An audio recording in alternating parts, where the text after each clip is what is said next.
Haleluya, puji nama Tuhan. Shalom, selamat sore Bapak Ibu Saudara. Ada kabar baik sore hari ini? Kita semua dalam keadaan sehat, sehingga sore hari ini kita bisa beribadah bersama-sama. Dan izinkan sore hari ini saya membagikan apa yang coba saya renungkan, saya gumuli dan saya pelajari berkaitan dengan tema hari ini, minggu ini, yaitu rules. Diterjemahkan sebagai aturan dan ada kata yang menyertainya adalah main, aturan main. Bicara tentang aturan, selama kita hidup di dunia ini, kita mau tidak mau, suka tidak suka, akan diperhadapkan dengan berbagai aturan. Betul Bapak Ibu Saudara?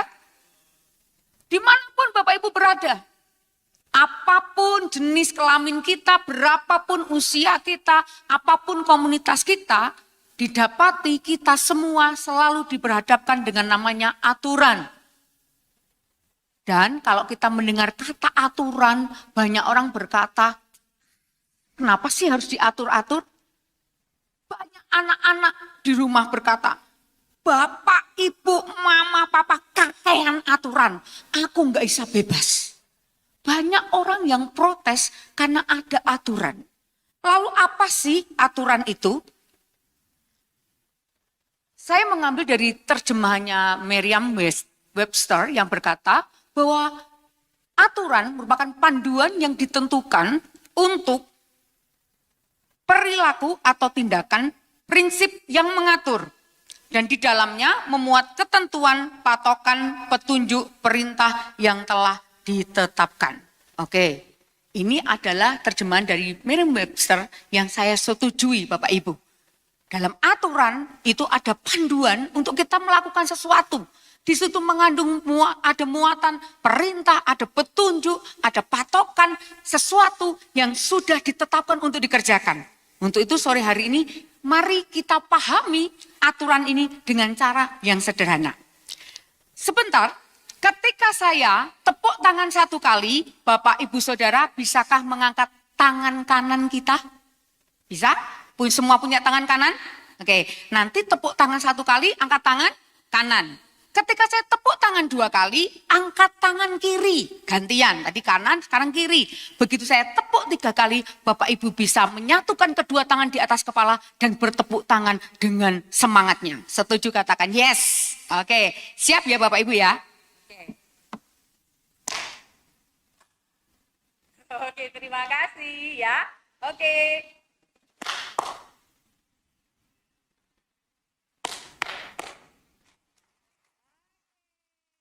Sekali lagi. Dua kali. Ya, oke, kiri. Oke, konsentrasi.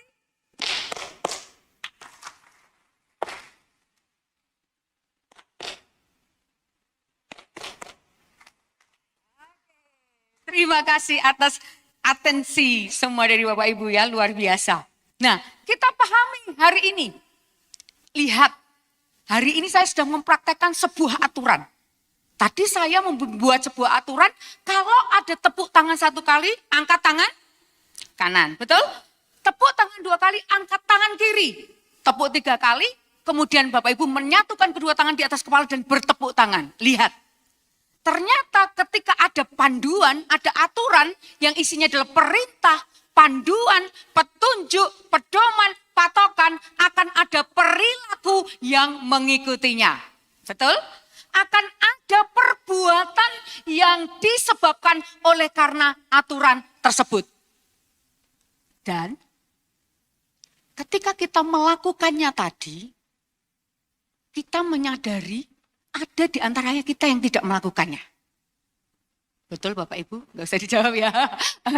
Kenapa? Banyak kali kalau kita mendengar kata aturan, banyak orang, ngopo sih aturan-aturan gitu ya. Kakean aturan marak ke mumet katanya gitu ya. Aturan itu marak ke gak bisa bebas. Aturan membuat kita gak bebas. Aturan membuat beginilah, begitu. Akhirnya banyak orang yang tidak melakukannya. Atau berkata, gak dilakukan juga tidak apa-apa. Atau berkata, aduh tanganku tuh lagi capek Kak. Seharian ini nyuci baju ya, nginem gitu ya, ngelondri gitu ya. Oke, it's okay, semuanya bisa terjadi ketika aturan itu digulirkan. Dan lihat baik-baik. Ternyata begitu ada aturan, maka ada perbuatan, ada perilaku yang mengikutinya. Lalu menurut kita semua ini, apakah aturan penting bagi kita? Coba kita cermati bersama-sama.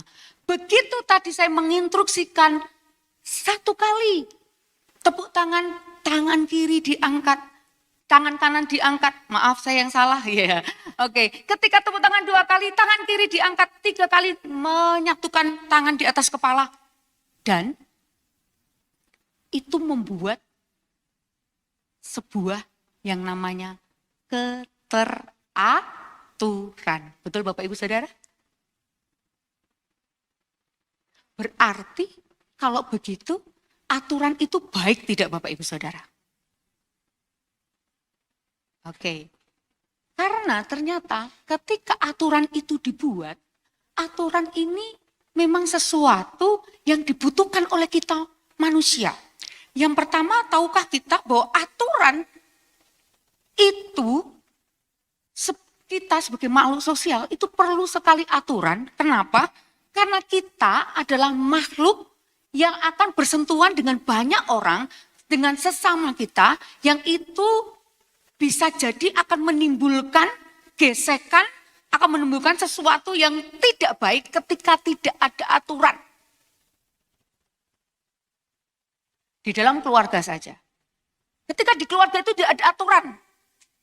Ketika orang tua berkata, biarkan saja anakku sepanjang hari ini mau apa. Kita akan bisa melihat bagaimana anak-anak kita yang menginjak remaja ke pemuda. Mereka bisa tidak pulang dalam 1 malam. Betul? Nginap di rumah temannya. Karena tidak ada aturan.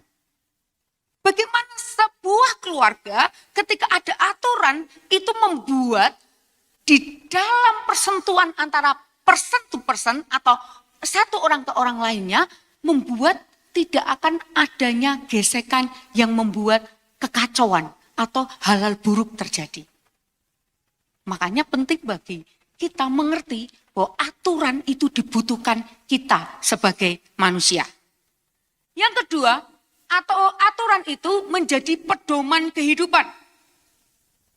Karena di situ ada petunjuk, ada arahan yang membuat kita akan ada di jalur yang tepat, membuat kita tidak salah jalan, tidak salah langkah. Itu mengapa ada aturan. Dan aturan itu membuat kita memiliki yang namanya etika dan moral. Kita ngerti hak dan tanggung jawab. Kita ngerti mana yang baik yang harus dilakukan, mana yang tidak baik untuk ditinggalkan. Karena di dalam aturan ada ajaran untuk kita boleh ngerti mana hak, mana kewajiban, mana yang harus ditinggalkan, mana yang harus kita lakukan. Sehingga terjadilah yang namanya keseimbangan dan di situ tidak akan lagi ada kekacauan. Dan yang pasti seperti yang tadi kita ilustrasikan bersama-sama, kita kerjakan bersama-sama, ketika ada aturan terjadilah yang namanya keteraturan. Bapak Ibu bisa bayangkan, kalau Bapak Ibu hari ini memperhatikan kami yang melayani, kami hari ini ada aturannya. Kita sepakati untuk kita memakai kemeja atau blus warna putih. Kalau Bapak Ibu andaikan saja hari ini tidak ada aturan seperti itu, bisa jadi yang pelayanan hari ini adalah belang bontang ya. Ada yang mau pakai hitam lah, apalah. Apakah itu baik-baik? Tapi akan lebih baik, lebih indah ketika ada yang namanya keteraturan. Bapak Ibu bisa memandang dengan indah karena semua berbaju putih, kelihatan rapi, di depan juga semua pakai putih dan akan bisa membedakan ini mana yang pelayan, yang mana yang bukan. Karena kita memakai yang namanya seragam akibat dari sebuah aturan yang kemudian membuat kita melakukan sesuatu atas aturan itu. Jadi Bapak Ibu Saudara, aturan adalah sesuatu yang dibuat dengan tujuan kebaikan. Lalu apa kata firman Tuhan tentang aturan? Kita mau lihat bersama-sama. Kata Tuhan tentang aturan itu kita tahu di Kejadian 2 ayat 16 sampai 17. Mari kita baca bersama-sama. 1, 2, 3. Lalu Tuhan Allah memberi perintah ini kepada manusia. Semua pohon dalam taman ini boleh kau makan buahnya dengan bebas.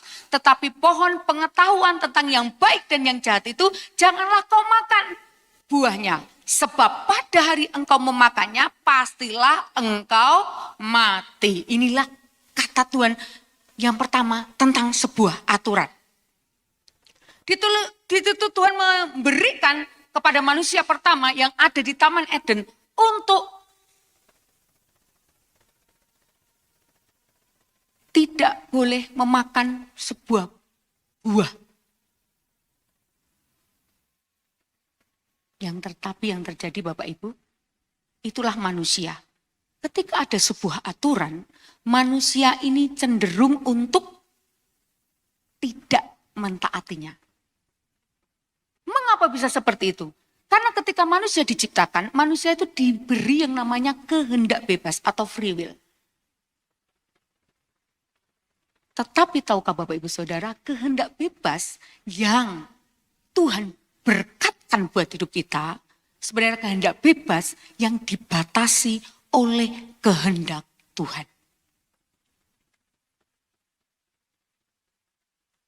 Ketika Tuhan memberikan aturan kepada manusia, artinya Tuhan mau hidup kita itu terus berada di dalam perintah, kehendak, pedoman, petunjuk Tuhan. Katakan amin. Walaupun Tuhan memberkati kita dengan kehendak bebas, tapi kehendak bebas kita adalah kehendak yang sesuai dengan kehendak Tuhan.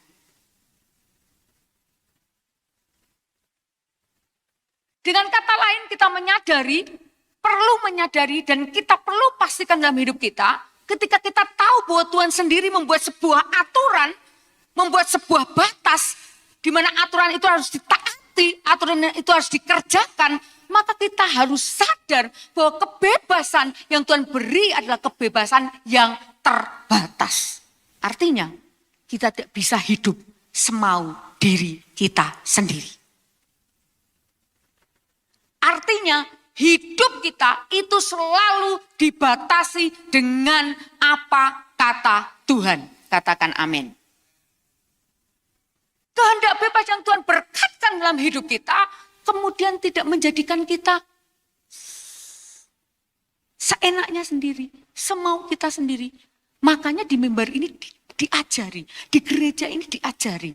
Ada aturan-aturan yang dibuat di gereja ini tujuannya adalah membuat kita tahu bahwa kebebasan kita itu terbatas.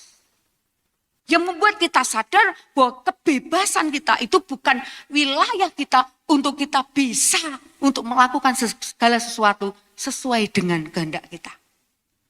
Kita bayangkan kalau semua dari kita berkata, karena aku diberikan kehendak bebas maka aku bisa melakukan segalanya sesuai dengan kemauanku.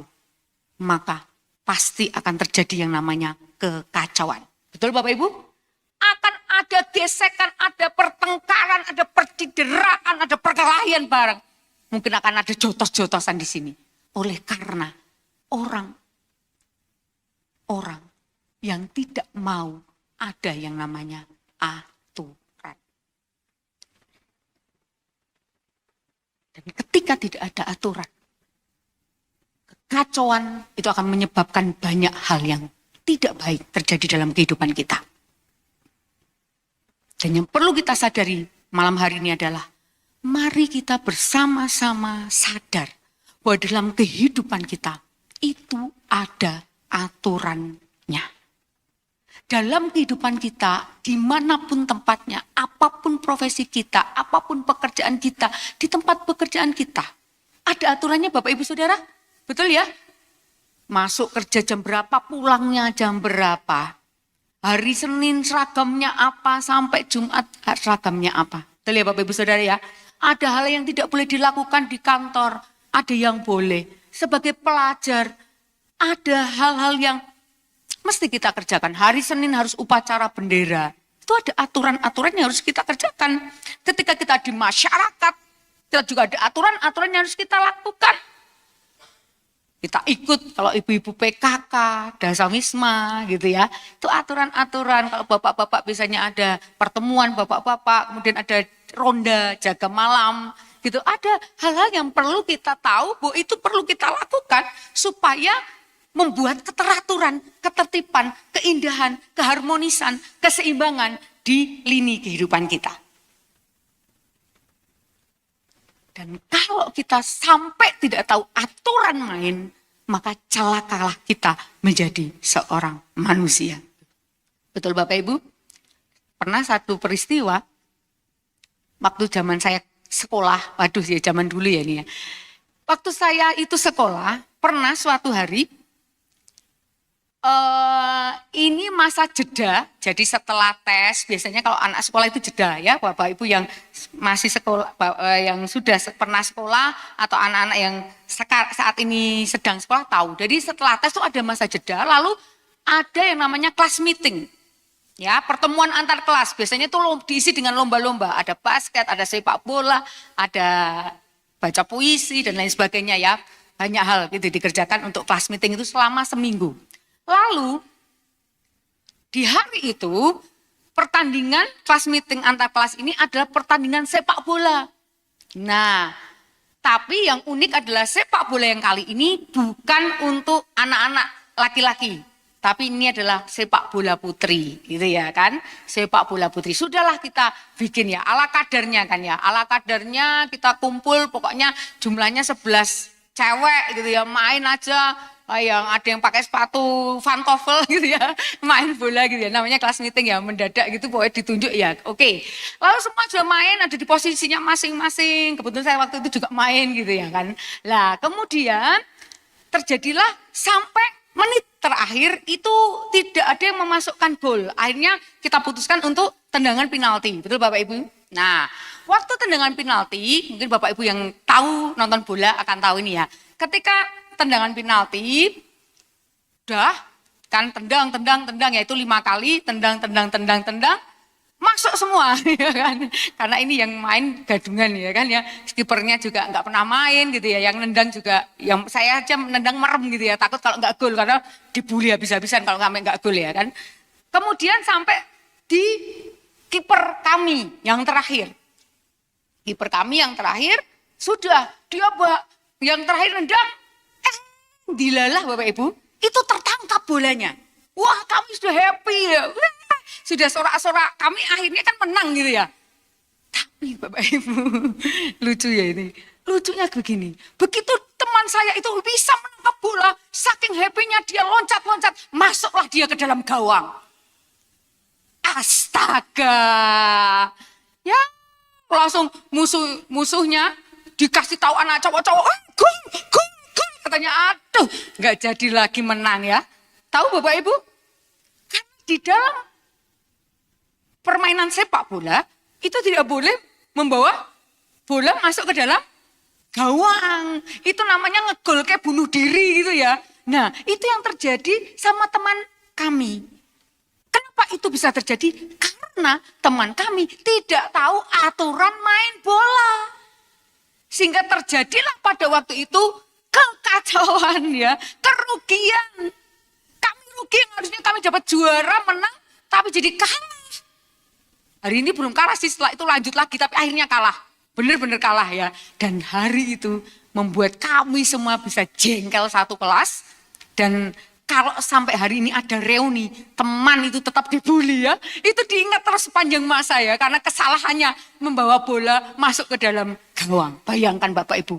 Itu diingat terus dan itu membekas memorinya dan itu membuat kita sakit hati gitu ya. Jadi zaman itu sih gitu.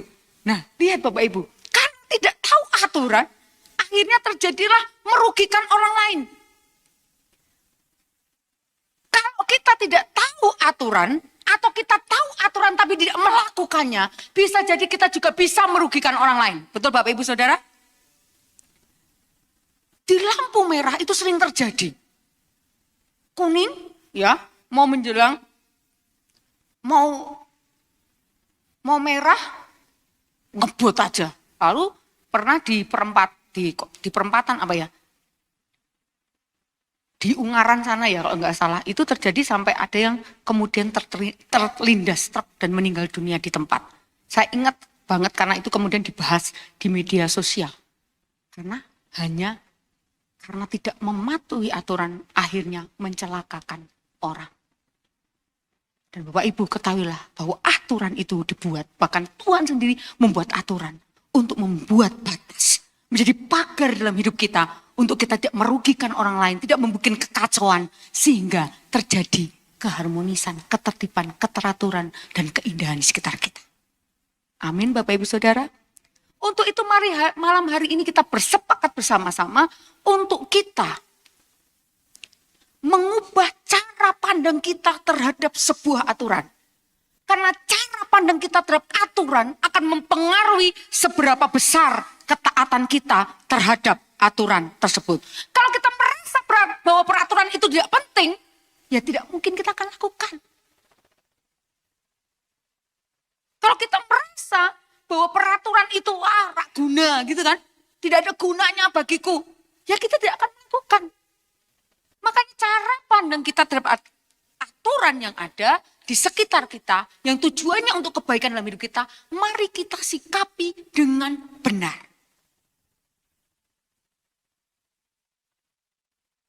Yang paling sepele, datang terlambat, ya enggak apa-apa lah.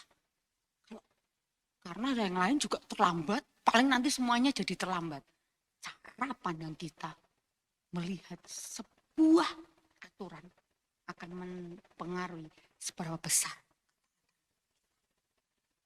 Cara pandang kita tentang aturannya Tuhan akan mempengaruhi seberapa besar ketaatan kita kepada Tuhan. Selama kita memandang aturan sebagai alat bantu, menjadi sebuah penolong untuk kita itu bisa menjadi lebih tertib, rapi, teratur, maka aturan itu akan sangat bermanfaat bagi hidup kita. Kita akan betul-betul bisa melihat aturan itu dengan cara pandang yang benar, hingga kita akan melakukannya dengan taat.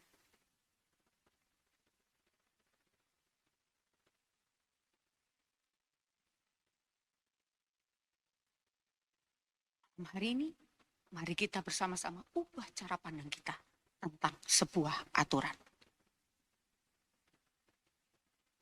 Alkitab, firman Tuhan dalamnya 1 Yohanes 2 ayat 6 berkata, barang siapa mengatakan bahwa ia ada di dalam dia Yesus, ia wajib hidup sama seperti Kristus telah hidup. Mari kita baca sekali lagi, 1, 2, 3.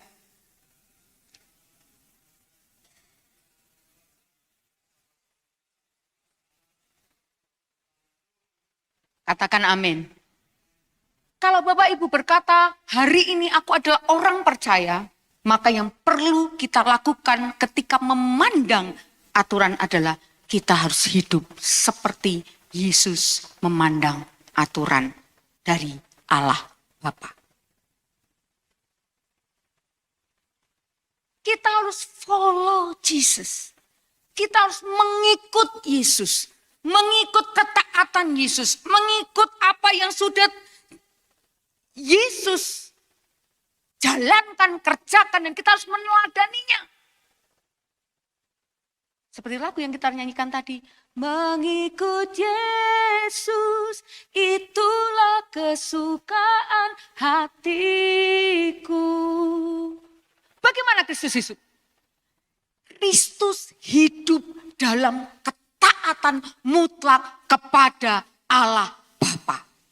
Kristus hidup dengan segala aturan yang Allah Bapa tetapkan. Dan hari ini cara pandang kita terhadap aturan harus kita ubah seperti kita memandang Yesus yang telah menghidupi segala aturan yang datangnya dari Allah Bapa. Bahkan Yesus taat sampai mati di kayu salib. Karena ada perintah dari Allah. Dan dia melakukannya dengan setia dan taat.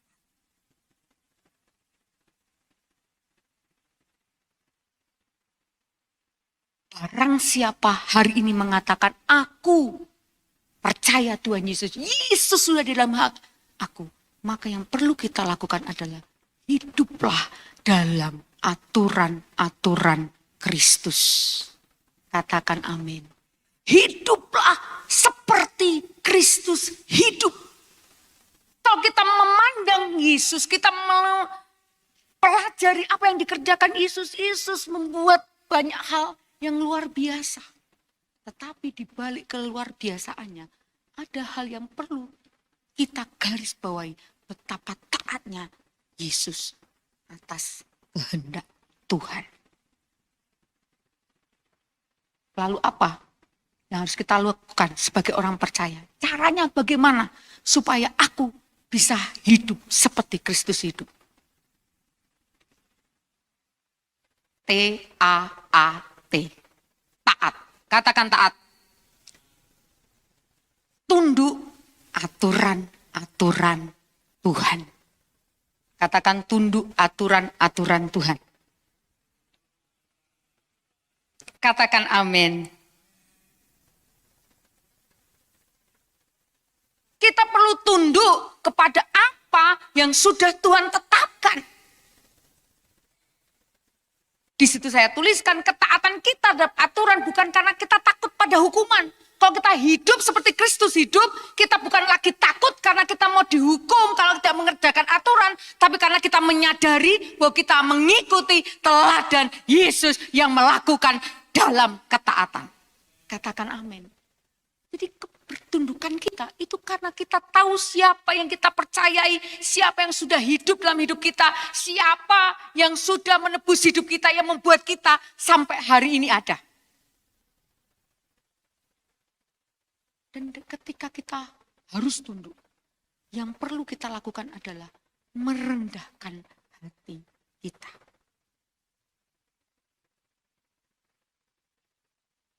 Kadang-kadang aturan yang ada di sekitar kita nggak ngerti maksudnya apa. Kenapa ini rasa-rasanya mengikat? Kenapa ini tidak ada manfaatnya bagiku? Kenapa ini? Kenapa itu? Tapi Bapak Ibu Saudara, kalau kita hidup seperti Kristus hidup, Yesus hanya karena ketaatan selalu mendatangkan berkat.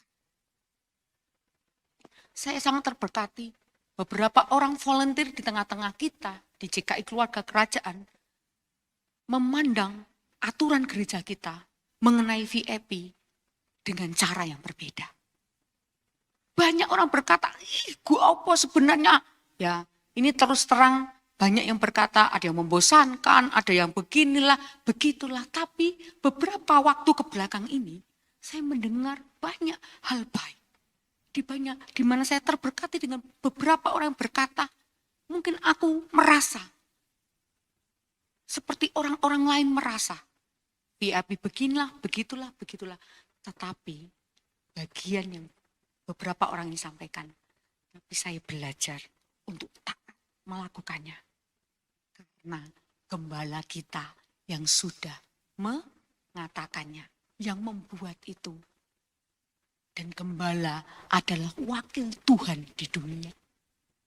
Saya sangat terberkati. Terima kasih banyak volunteer JKI Keluarga Kerajaan.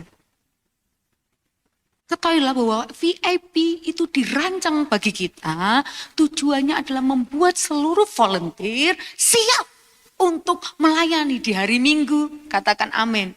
Saya volunteer sudah hampir 20 tahun di gereja ini Bapak Ibu Saudara. Dan saya merasakan sendiri jika tidak ada VIP, tidak ada pertemuan hari Jumat, minggunya itu kayak enggak ada yang connect gitu loh. Ada sesuatu yang terhilang, ada pasal yang terhilang. Ini bukan karena saya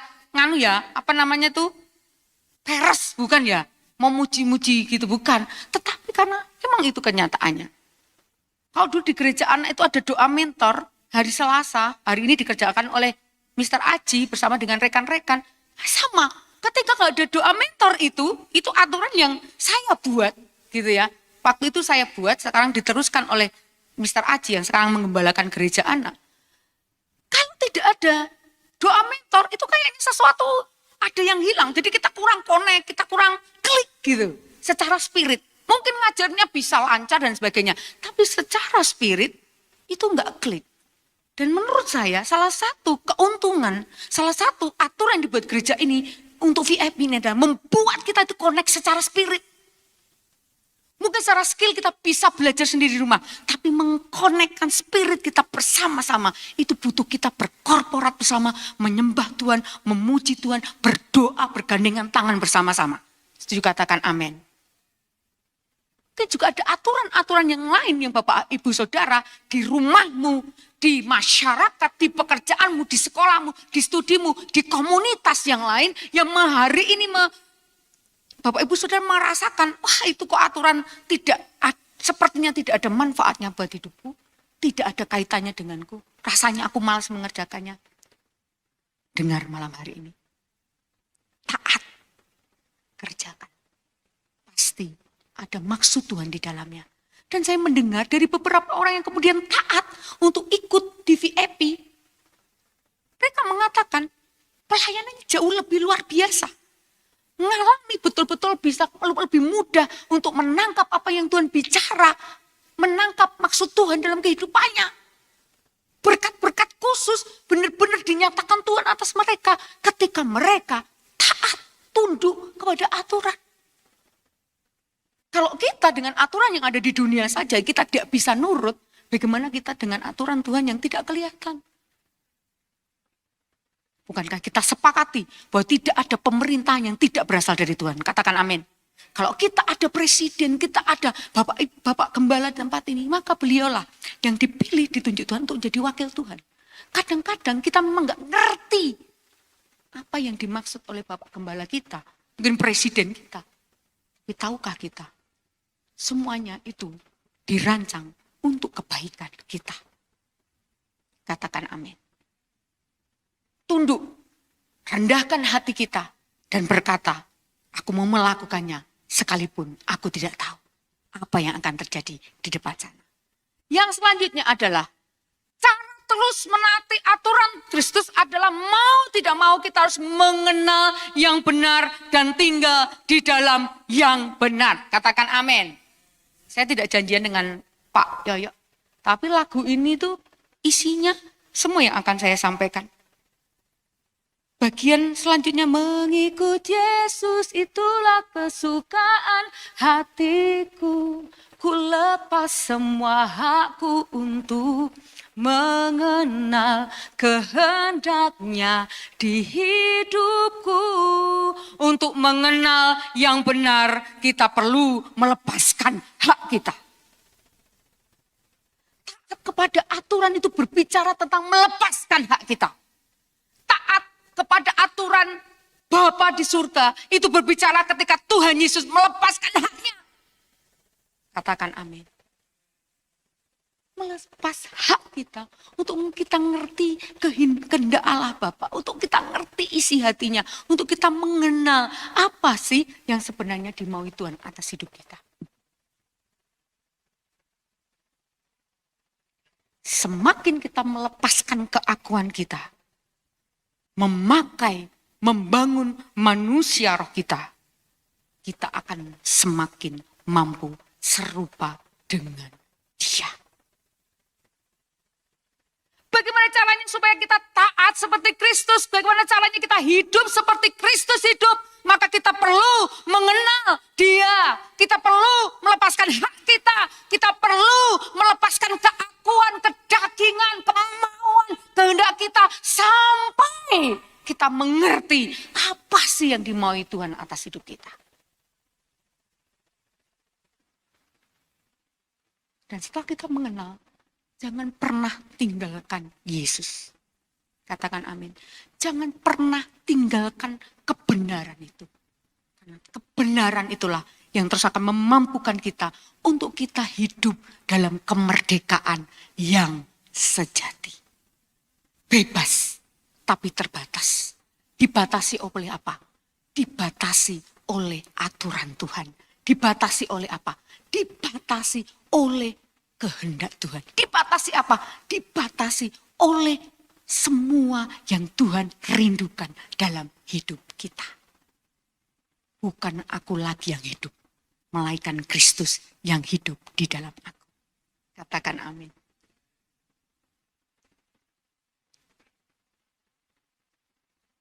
Dan untuk kita mengenal yang benar dan tinggal di dalam yang benar. Hanya satu kuncinya, yang menjadi standar aturan-aturan hidup kita adalah firman Tuhan. Katakan amin. Segala aturan di dunia ini perlu diuji oleh dengan kebenaran firman Tuhan. Karena firman Tuhanlah yang akan menjadi rambu-rambu yang membimbing perjalanan kita. Dan kita yang akan menjadi orang yang sangat berbahagia. Karena kita selalu terang jalannya. Kita tahu kemana harus melangkah. Kita tahu apa yang harus kita lakukan. Kita harus tahu apa yang harus kita putuskan. Ketika kita bersama-sama dengan yang benar. Dan tinggal di dalam yang benar. Yaitu Kristus sendiri. Yang hari ini kita kenal melalui kebenaran firman Tuhan. Dan ketika kita menjadikan firman Tuhan menjadi standar aturan dalam hidup kita, maka jauh dari kita dosa. Katakan amin. Kita akan jadi mudah untuk melakukan yang baik dan meninggalkan yang buruk. Bahkan level kita akan menjadi naik. Bukan lagi kita memilih antara yang buruk dan yang baik, tapi kita memilih yang baik dan terbaik. Karena yang buruk sudah kita tinggalkan.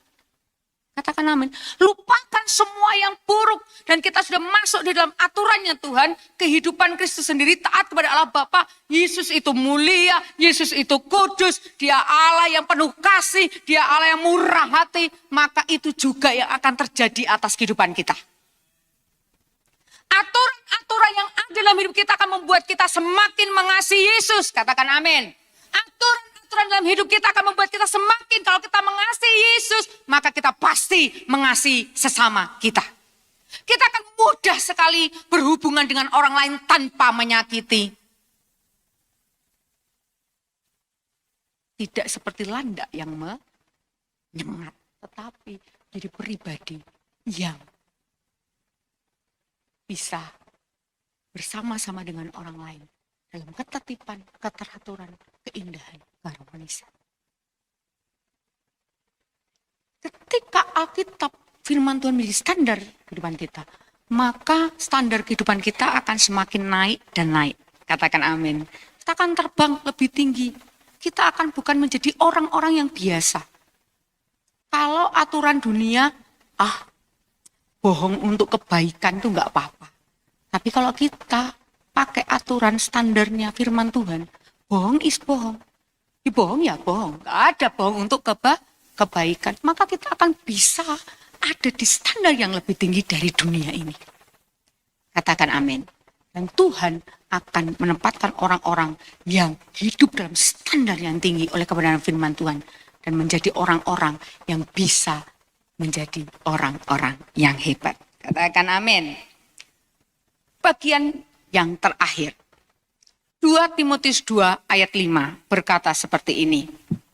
Seorang olahragawan hanya dapat meraih mahkota sebagai juara apabila ia bertanding menurut peraturan-peraturan olahraga. Saya tidak akan banyak membahas ayat ini karena beberapa waktu lalu sangat banyak dijelaskan ya tentang peraturan, bagaimana olahraga dan lain sebagainya. Tapi yang hebat di sini ketika ada seseorang yang ada di gelanggang perlombaan, pertandingan, lalu dia itu menurut pada peraturan. Peraturan itu di dalamnya ada aturan. Peraturan itu aturan yang sudah dibakukan ya menjadi perundang-undangan misalnya seperti itu ya. Menurut peraturan-peraturan olahraga, maka dia menerima upahnya.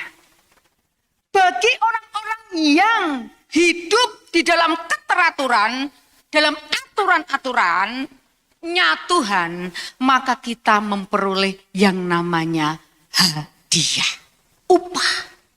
Itu katakan memperoleh mahkota sebagai juara.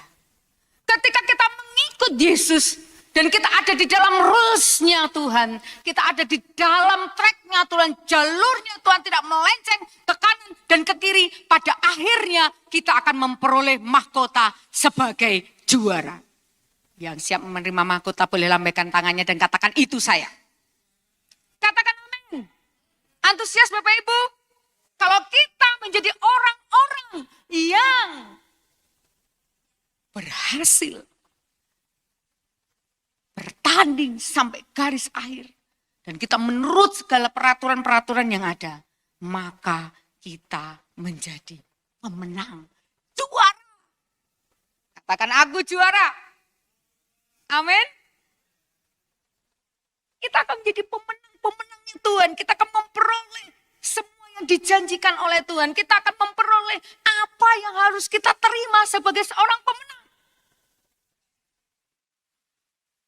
Dan secara rohani, ketika kita secara rohani menang, saya percaya di dunia kerja kita juga adalah seorang yang menang. Di pelayanan kita adalah seorang yang menang. Di keluarga kita adalah seorang yang menang. Katakan amin. Ketika kita hidup di dalam aturan Kristus. Bagian yang paling akhir yang ingin kita baca bersama-sama berkata. Mari kita baca 1, 2, 3. Seorang juara dihasilkan dari proses panjang. Namun semua dimulai dari taatnya terhadap aturan. Seorang yang dikatakan menjadi juara, itu memang prosesnya panjang. Ada latihan, ada hal yang dikerjakan. Ya kan, ada menjaga fisik, menjaga makanan, menjaga lain halnya, istirahat dan sebagainya. Tapi tahukah kita, apa yang disebut dengan latihan, apa yang disebut dengan porsi makan, porsi istirahat, itu disebut aturan. Seorang itu bisa menjadi juara, menjadi pemenang. Karena dia mulai dari terhadap aturan-aturan yang dibuat dalam kehidupannya. Sehingga didapati ketika dia bertanding, ketika dia berlomba, dia menjadi juara. Pertanyaannya, siapa di antara kita yang rindu untuk jadi juara-juaranya Tuhan? Dimulai dari taat kepada aturan. Katakan amin. Sekarang kita berdiri bersama-sama.